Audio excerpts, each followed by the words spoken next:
What's up, broskies? Damocles here, and today I wanted to talk about power spikes in Pokemon Unite. Early game power spikes, late game power spikes, where each Pokemon individually falls in those power spikes, and some problems that I have with the current power spike system of Pokemon Unite. So if you like this content and you want to see more of it, make sure you hit the like button, hit the subscribe button, and the notification bell if you haven't already, because it really, really helps me out. So please go do it. And if you want to comment and add to the discussion, please do. I'm open to discussion and opinions down below.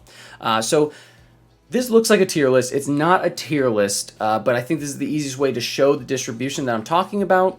And this video idea came to me because a lot of people requested this, but also I just saw a Reddit post today asking about what would you do to buff Gardevoir? What would you do to make Gardevoir a better character right now? And my thought process, honestly, was that either you have to release more Pokemon that support the playstyle, or you have to go and look at the power spikes of all the various Pokemon Unite characters, because the way that progression works for individual characters in Pokemon Unite, late game spiking characters just don't really seem to have a fit, and I'm going to tell you why right here. So as far as power spikes are concerned, you have characters like an Absol that have very early game power spikes. I would say Pikachu is probably early game power spiking character, and some of this is going to be really general because there's certain ones that, you know, have power spikes earlier on, or, you know, a little bit later on, but it's still not quite late game. Okay, so bear with me here, just for the sake of the discussion. Late game power spikes, I would say you have Gardevoir. Where's Garchomp? Garchomp is probably late game power spike. Mamoswine could kind of go. I mean, Mamoswine's like fine early game-ish. It's probably good throughout the entirety of the game. But I want to say that as far as like Unite moves and everything, I'm just going to put late game spike, but it could probably go in spikes early and remain solid throughout the game. Now, you might be thinking, oh, okay, this is probably what you would have as early game spiking characters and late game spiking characters, right? And then you have other characters that spike early and just are good throughout the entirety of a game. And I guess while I'm doing this, I just want to explain some things to you guys. So when I say early game spike and power spikes in general, that is the progression curve of an individual character in a MOBA. Okay, so Gardevoir routes is horrifically bad early game, and Curlia is not much better. And so Gardevoir really hits her power spike, or his power spike, whatever it is, like at level, 11, level 12, and that's when the character comes online, right? Whereas an Absol clears the first jungle camp and then just can melt people from level 5, but then towards the end of the game, that burst damage starts to fall off. When team fights start coming, Absol becomes more squishy in comparison and starts getting lit up. Or like a character like Pikachu, where it has a fantastic laning phase, but then later on in the game, it starts to disappear and not show up as much in team fights. It's more of just like a stun bot, right? Now, this is really important to have in all MOBAs because it defines a weak point and a strong point for characters. And in terms of balancing, like on the developer side, it makes it so, okay, we can point to this is when the character's supposed to be strong. Do we have to tweak that? Do we have to tweak the weak point? You get what I'm saying? Now, in Pokemon Unite, it's tough because in normal MOBAs, so like League of Legends, for example, you have more than one axis of progression. You have XP, but you also have gold. You have income to buy items. And so there are certain characters that scale really poorly early game, like 80 carries, for example, which is attack damage carries. Early game, they do no damage, but then with a certain amount of items, and over the course of a match, say like 25 minutes into a match, when they have enough items, they take over a game damage-wise, sustained damage-wise, okay? And then in comparison, you have characters that scale better off of XP, ability-based characters that, like, maybe it's a mage or something, like a Gardevoir, where they get online maybe a little bit earlier, or more towards mid-game, and it's more about the experience that they get from killing creeps. In Pokemon Unite, you only have experience, and instead of being able to create a late game or an early game team composition where it's like, okay, we want to go and wait for our characters to scale up, wait for those 80 carries to hit their item power spikes, wait for those mages to hit their power spikes later on in the game. Pokemon Unite has a finite amount of time for you to play, which drastically limits the amount of late game compositions you can actually make. And it screws up the balance a little, because normally you would have a character like an Absol in a game, in any other MOBA, where its early game is incredibly powerful and it is on a timer, because your early game team composition needs to go and win the game or beat down the enemy team in such a way that you don't get outscaled. So you have, maybe you have 25 minutes, 30 minutes before the enemy team starts to outscale you and overpower you. In Unite, it's the reverse, though, because of how powerful early game XP is in Pokemon Unite, like your Dreadnoughts and your buff camps. Those are incredibly snowbally. So, and because the game has a finite amount of time, early game has an emphasis, because you get those Dreadnoughts starting at the, after 3 minutes of gameplay, and that pushes your entire team ahead. And then that puts whoever is late game, whoever can't fight at those Dreadnoughts, it puts them behind. And it makes it so later on in the game, those late game characters, unless they are absolutely broken, they don't have they might just run out of time to make an impact at all. Maybe you get a solid minute or 2 minutes to play as a fully evolved Gardevoir at its actual evolved stage. And that's my problem with the current power spike system in Pokemon Unite. So to make this easy, guys, basically you could go and, you could maybe make it a little bit more spread out if you had like early mid-ish type clears or whatever, but for the most part, most of the Pokemon in Pokemon Unite, again, this is not a tier list, this is not saying that all these characters in the middle are necessarily better. I'm saying that you have characters that hit their curve, they hit their power curve, at level 5, level 6, and throughout the entire rest of the game, maybe they fall off a little bit, or maybe they're not as good in team fights, but they are still powerful, they're still solid throughout the entire course of the game. When in reality, like, you might look at this and say, oh, Gardevoir, Garchomp, and Mamoswine, or maybe just Gardevoir and Garchomp and Absol are outliers, when in reality, the middle is the actual outlier. There needs to be actual power spikes for these characters. And because there isn't for so much of the roster, because there's these characters that come online so early on, or maybe early mid-ish, and then they just remain powerful throughout the course of the game. They can fight at all those Dreadnoughts, they get their Unite moves up, they snowball that experience, they can fight for Rotoms, they can fight for buff camps, whatever. They can push down all these late game spiking characters.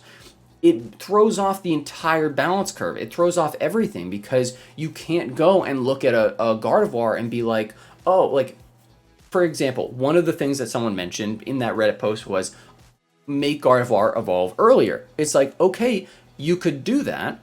I think Gardevoir would be way too strong, but what it's actually doing is it's not fixing the problem. It's just adding Gardevoir into this pool, when in reality it should be, okay, Cinderace fits the AD carry archetype in any other MOBA, right?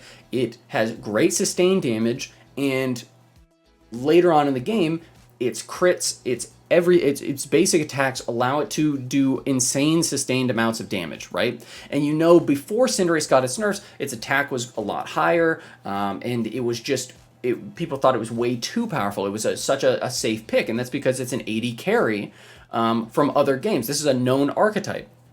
The difference with Cinderace, though, is that this character is powerful throughout the entire course of the game. So you remove the negative notion of actually playing an AD carry. You remove that early game weakness, because this character isn't weak in the early game. It's actually quite powerful in the early game. And by going and nerfing Cinderace, this is what I'm talking about when I'm saying it messes up the balance. This makes it so instead of going and giving Cinderace a defined weak point and a defined strong point, they just go and they take an overall blanket nerf to Cinderace's attack, right? That's what happened. Cinderace all of a sudden disappeared, Greninja rose up. What really needs to happen, and you guys might think this is a big undertaking, Adam, you're asking for a lot, and I know it is a big undertaking, but the reality is that they should look at this while the roster is still small, is that this character should really be over in late game spiking. Score Bunny should not be doing anything early game. It shouldn't be that great early game. And you might be thinking, oh, it's just going to get destroyed by everything else. But if the power curves are correct, then it wouldn't be getting destroyed by everything else. You would have characters that can support it throughout the early game, right? So it makes support characters actually like worthwhile. You have characters that can defend it in mid-game team fights, like defenders, okay? And then you can go and what happens to balance? You make it so Score Bunny, not that great early on, but you go and you have pre-nerf Cinderace damage late game if you can make it to level, if you make it to level 12 or, or level 11. And this makes such a more healthy game environment. It makes it so when you're actually picking a team composition, you can say, hey, this character is this. We should go and complement it with this, rather than just going and saying, oh, Talonflame just busted. It's great throughout the entire course of the game, because then all you're going to get is these cycles of, okay, this character was nerfed to the ground, this character was buffed to the heavens. It's good throughout the entire course of the game. Makes sense? So like if you go and you have Cinderace not doing that great early on, but then later on you have its pre-nerfed values, then it's like, all right, we gotta try and keep that Cinderace down. And then you have a character like an Absol. It's like, okay, Absol can prey on that Score Bunny early, but oh, my Blissey or my Wigglytuff can protect that character in a much better way. It doesn't just mean, oh, Blissey's the best because it gives attack speed boost. It could be Blissey's the best or Wigglytuff's the best because it can peel for the AD carry early on. It has that early game laning so that Score Bunny doesn't get destroyed. You know what I'm saying? And when you go and some of you might be thinking, oh, but there's also mid-game power spikes. There are, but here's the thing. When you go and you look at, let's hypothetical here, okay? So we have Talonflame. I think Talonflame is an assassin character, right? You could make a case for it being an assassin where, okay, you get Brave Bird and you get your Aerial Ace kind of early on, and the burst damage early game is really insane. It's nice to get those objectives. You've got Greninja, more of an 80 carry type character. Zeraora, I would put it more towards early game. These characters should fall off towards late game. That burst damage should not be as powerful on the enemy backline. Character like Sylveon, maybe in its current state, it's pretty early game based, but maybe the Hyper Voice doesn't scale as much. And you've got these different characters where it's like, okay, early game, maybe later on in the game, early game. And what do you do with like defenders or mid-game spiking characters? Well, in a normal MOBA, these characters, maybe they don't necessarily have the strongest of power spikes. They have insane base stat scaling, right? But that's they start losing effectiveness the later on in the game goes as far as damage is concerned. So their base stats early on, would a Score Bunny in this hypothetical scenario want to go and take on a Snorlax? No, because they are because the Snorlax has like maybe higher base attack and higher base defenses throughout the course of the game. But as the game goes on, instead of Snorlax, being like this for progression, right? Snorlax goes and it's like, all right, it starts, if Cinderace starts down here, Snorlax starts up here, and then Snorlax comes up at like this angle, whereas Cinderace goes and has a curve and comes up at this angle. So at a certain point, Cinderace surpasses the damage output of this Snorlax or what have you. I'm just a hypothetical. And Snorlax is, it's never doing attacker levels of damage, but the base stats allow it to be tanky and defend early on in the game. And then as it gets outscaled in attack, it falls more into that defined defender tank role where you're trying to defend your carry. Does that make sense? So like this is what happens in most MOBAs. It's like you have these tanks that have really strong base stats. Later on in the game, they are actual tanks. They don't have attack damage like a Blastoise might. And the same thing goes with bruiser characters like a Lucario. Lucario would be like a fighter or a bruiser in a normal MOBA where they have really strong base stats. They're tankier than attackers. They don't do as much output for damage, but they make up for it in their ability to stay in fights and kind of harass the attacker or the carries in the backline. That's their job. But their actual damage output falls off significantly. They're kind of like not really the inverse of a tank. They have the tankiness of a tank, but their attack scaling goes a little bit farther, and their defense scaling doesn't go as much. And so this is how you get more defined team comps. Sorry for hitting the microphone. This is how you get more defined team compositions, right? You have these characters that they're solid, but they have defined weak points throughout the course of the game so that you can draft team compositions around it. You say, all right, we've got 2 late game characters and we've got maybe like 1 early game character to help them get through that game, or maybe we're all drafting late game. And what you can do here, and I'm going back to my other point where like late game, you're on a timer because you have that, you have that last 2 minutes or whatever.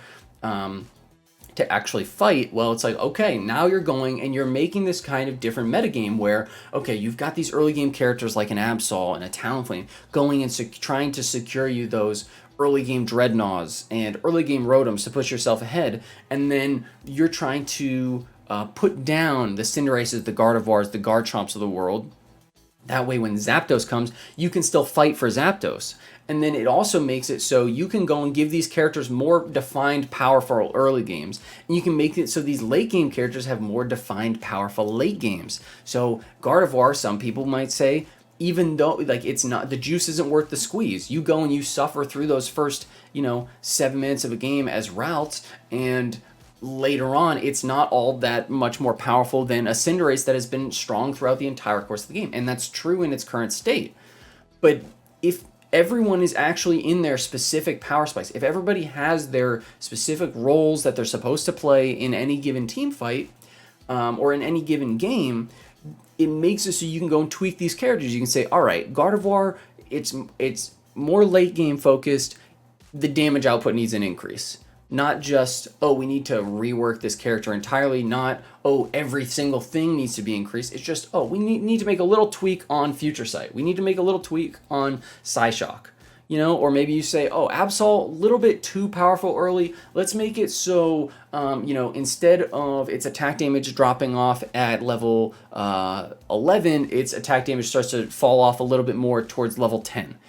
And this just opens up so many more avenues for healthy balance in this game, and opens up so many more avenues just for more fun gameplay. And I really think, you guys might think this is a huge undertaking, and I know that it is, but this is a super young game right now. Pokemon Unite is super young, and it's one of those things that is foundational in all MOBAs that I really think Unite needs to get a grasp of this. They need to be more strict in their foundations, because you're building a game off of this. You don't want to go and, a few years down the line when all of the, when you have, I don't know, if the game is still around, you don't want to have a distribution that is still looking like this. Again, little overemphasizing here, but you get my point.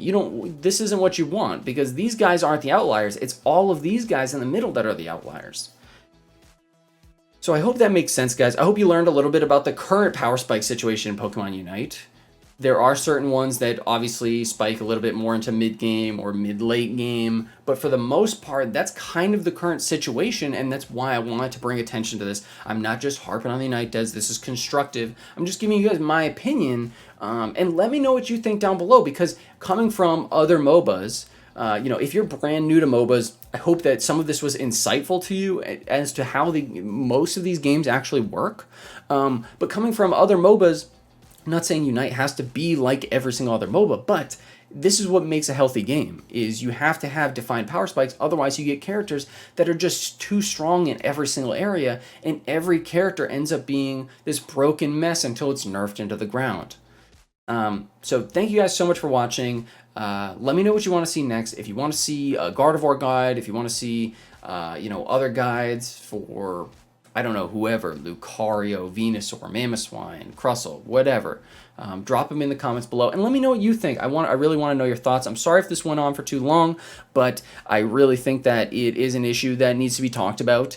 And it's just my thoughts on how you end up balancing these late game versus early game characters. It makes it so late game characters aren't necessarily on as much of a timer, because you can go and say, all right, Gardevoir's damage should be really unbelievably strong later on in the game, and if they are able to make it through that early game, and Garchomp's early game damage should be absolutely insane. So it makes it so when you have those 2 minutes, you can do work in those 2 minutes. But that's it for me, guys. Thank you so much for watching. Again, let me know what you want to see next. Follow me on TikTok, follow me on Twitch, follow me on Instagram, Twitter. I'm trying to put quick guides on my TikTok and on my Twitter, so please follow me on there, and hop in the Discord if you want to play games or look for people to play with. So Thanks, guys. Damocles out.